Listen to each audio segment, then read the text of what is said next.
Corona virus को हराने के लिए दुनिया भर में बहुत बड़े पैमाने पर रिसर्च चल रही है। सबसे ज्यादा रिसर्च कोरोना पर अगर किसी चीज की हो रही है तो वो है जीनोम सीक्वेंसिंग, क्योंकि कोरोना वायरस लगातार म्यूटेट हो रहा है। लगातार कोरोना वायरस अपने स्वरूप को बदल रहा है। दुनिया भर के 172 देशों में से अब तक 12 लाख से ज्यादा कोरोना वायरस जीनोम सीक्वेंसिंग हो चुकी है। ये data the global initiative on sharing avian influenza data GISAID पर सार्वजनिक किए गए हैं।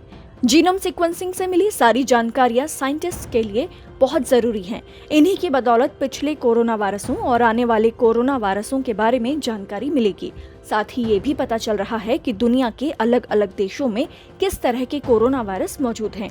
GISAID के साथ काम करने वाले साइंटिफिक एडवाइजर सेबेस्टियन मॉरर स्ट्रो ने बताया कि दुनिया भर के देश अपने यहाँ हो रही जीनोम सीक्वेंसिंग का डेटा हमारे प्लेटफॉर्म पर डाल रहे हैं।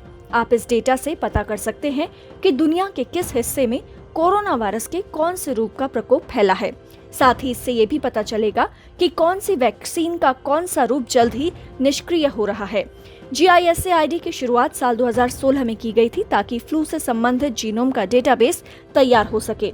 कोरोना वायरस के जीनोम से संबंधित पहला डेटा जनवरी 2020 में चीन ने डाला था। उसके बाद अफ्रीका, ऑस्ट्रेलिया, UK और दूसरे देशों ने डालना शुरू किया। अब तक GISAID पर 172 देशों ने कोरोना वायरस के जीनोम सीक्वेंसिंग से संबंधित डेटा अपलोड किया है। कुछ रईस देशों ने तो बहुत ज्यादा मात्रा में जीनोम सीक्वेंसिंग के डेटा अपलोड किए हैं। अमेरिका ने 3,03,000 से ज्यादा तो ब्रिटेन ने 3,89,000 से ज्यादा जीनोम सीक्वेंसिंग की जानकारी शेयर की है।